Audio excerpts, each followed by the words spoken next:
Welcome to insights gateway. आज हम बात करने वाले हैं एक ऐसे टॉपिक पर जो हमेशा ही सुर्खियों में रहता है और सच में ये बहुत कॉम्प्लिकेटेड भी है। जी हाँ, हम बात कर रहे हैं इजराइल और फिलिस्तीन की। और अभी अभी इस कहानी में एक नया ट्विस्ट आया है, एक ऐसा डेवलपमेंट जिसने सबका ध्यान खींच लिया है। हुआ यह है कि अमेरिका के पूर्व राष्ट्रपति डोनाल्ड ट्रंप ने एक नया पीस प्लान सामने रखा है। कहा जा रहा है कि ये एक 20 पॉइंट का फॉर्मूला है जो गाजा में चल रही लड़ाई को रोक सकता है। अब देखो, जब भी कोई ऐसी बड़ी खबर आती है तो हेडलाइंस तो बन ही जाती हैं। कुछ लोग उम्मीद जताते हैं, कुछ लोग सवाल उठाते हैं। लेकिन हम आज इन हेडलाइंस से थोड़ा आगे बढ़कर देखेंगे। हम ये समझने की कोशिश करेंगे कि ये जो पूरी डील है, ये फिलिस्तीन के लोगों के लिए क्या मायने रखती है। उनकी नज़र से ये सब कैसा दिख रहा है।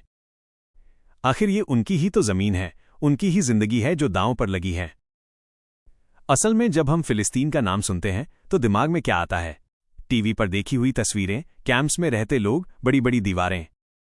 लेकिन इन सब के पीछे लाखों लोग हैं, उनकी अपनी कहानियां हैं, उनकी उम्मीदें हैं और सबसे बढ़कर अपनी आज़ादी और अपना एक देश बनाने की जिद है, एक सपना है। तो सवाल यह है कि ट्रंप का ये नया प्लान क्या उनके इस सपने को पूरा करने में मदद करेगा, या ये भी पहले की तरह बस एक और कोशिश है जिसका ज़मीनी हकीकत से कोई लेना देना नहीं है। चलिए पहले मोटा मोटा ये समझ लेते हैं कि इस डील में है क्या। इसमें बातें तो बड़ी अच्छी अच्छी हैं, जैसे कि फौरन लड़ाई रोकी जाएगी, इजरायली बंधकों को छोड़ा जाएगा और गाजा को फिर से बनाने का काम शुरू होगा। सुनने में तो सब परफेक्ट लगता है, सही है ना? कौन नहीं चाहेगा कि ये सब हो जाए। लेकिन असली पेंच तो इसकी शर्तों में छिपा है। फिलिस्तीनी लीडर्स और वहां के आम लोगों की चिंता उन शर्तों को लेकर है जो इन अच्छी बातों के साथ जुड़ी हैं। जैसे एक शर्त है कि हमास को अपने सारे हथियार डालने होंगे, और दूसरी ये कि गाजा का पूरा कंट्रोल एक इंटरनेशनल बोर्ड के हाथ में होगा। और जानते हैं इस बोर्ड का मुखिया कौन होगा? खुद डोनाल्ड ट्रंप। बस यहीं से शक और सवाल गहरे होने लगते हैं।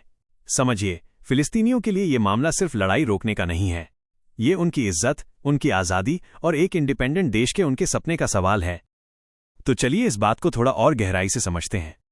देखिए, फिलिस्तीनियों का जो शक है वो रातों रात पैदा नहीं हुआ है। इसका एक लंबा इतिहास है। ये कोई पहली बार नहीं है कि उन्हें शांति के नाम पर कोई समझौता पेश किया गया हो। उन्हें ऑस्लो अकॉर्ड्स याद है, कैंप डेविड की बातचीत याद है, और उन्हें यह भी याद है कि इन तमाम कोशिशों का नतीजा क्या निकला। हर बार उन्हें लगा कि एक आज़ाद देश का सपना बस पूरा होने ही वाला है, लेकिन हर बार वो सपना टूट गया। उनकी ज़मीन और छोटी होती गई, बस्तियां बढ़ती गईं और उनकी आज़ादी और सीमित होती गई। तो जब आज ट्रंप का ये नया प्लान आता है तो उनका पुराना जख्म फिर से हरा हो जाता है। वो सोचते हैं, कहीं ये भी वैसा ही एक और धोखा तो नहीं। अब जरा उस इंटरनेशनल बोर्ड वाली शर्त पर गौर कीजिए। सुनने में लगता है कि ठीक है, एक न्यूट्रल बॉडी आकर सब कुछ संभालेगी, लेकिन फिलिस्तीनियों के लिए ये उनकी बेइज्जती जैसा है।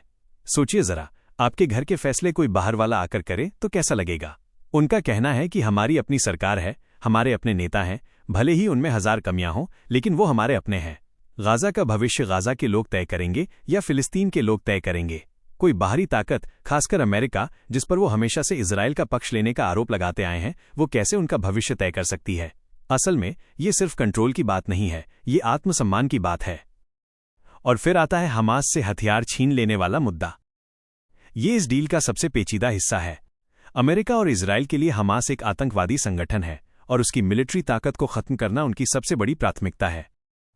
लेकिन फिलिस्तीनी समाज इस मुद्दे पर बटा हुआ है। बहुत से फिलिस्तीनी, भले ही वो हमास की विचारधारा से सहमत न हो, उन्हें इजरायली कब्जे के खिलाफ एक प्रतिरोध यानी रेजिस्टेंस की तरह देखते हैं।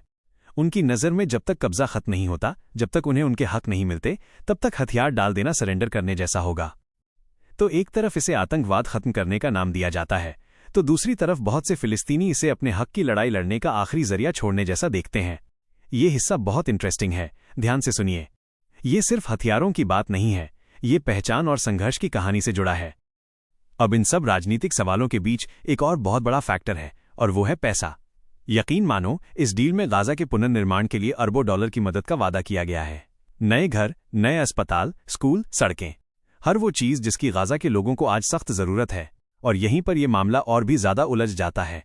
एक तरफ है राजनीतिक सपने और सिद्धांत, और दूसरी तरफ है पेट की भूख और सिर पर छत की ज़रूरत।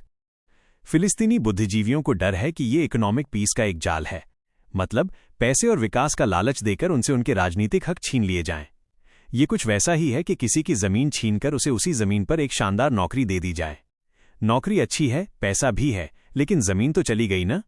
उनका मानना है कि ये शांति नहीं बल्कि एक तरह की डील है जिसमें उनसे कहा जा रहा है कि तुम एक आज़ाद देश, अपनी राजधानी और अपने भविष्य का सपना छोड़ दो, बदले में हम तुम्हें एक आरामदायक जिंदगी देंगे। और ये एक ऐसी दुविधा है जो किसी भी समाज को तोड़ सकती है। आप खुद सोचिए, फिलिस्तीनी लीडरशिप किस कश्मकश में होगी। अगर वो इस डील को मान लेते हैं तो उन पर अपने लोगों के सपनों को बेचने का आरोप लगेगा। इतिहास उन्हें कभी माफ नहीं करेगा। और अगर वो इसे ठुकरा देते हैं तो उन पर यह इल्जाम लगेगा कि उन्होंने अपने लोगों को गरीबी और बर्बादी में धकेल दिया, कि उन्होंने शांति का एक मौका गंवा दिया। ये एक ऐसी स्थिति है जहां आप कुछ भी करें गलत ही साबित होंगे। खैर, इस पूरे मामले में कोई आसान जवाब नहीं है। ट्रंप की ये डील कागज पर भले ही युद्ध खत्म करने का एक रास्ता दिखाती हो, लेकिन फिलिस्तीनी नजरिए से देखें तो ये उनके आत्मनिर्णय और सम्मान की कीमत पर आ रही है। ये तत्काल राहत और एक लंबे सपने के बीच एक बहुत ही मुश्किल चुनाव है। आने वाला वक्त ही बताएगा कि ऊंट किस करवट बैठता है, लेकिन एक बात तो साफ है, जब तक फिलिस्तीनियों को ये महसूस नहीं होता कि उन्हें बराबरी का दर्जा और सम्मान दिया जा रहा है, तब तक कोई भी डील, चाहे वो कितनी भी आकर्षक क्यों न लगे, जमीन पर सच्ची और टिकाऊ शांति नहीं ला सकती। ठीक है दोस्तों, आज के लिए बस इतना ही। ये एक बहुत ही संवेदनशील विषय है और हमने इसे फिलिस्तीनी दृष्टिकोण से समझने की एक छोटी सी कोशिश की है। लाइक, शेयर और सब्सक्राइब करना मत भूलना। इनसाइट्स गेटवे पर मिलते हैं अगले वीडियो में।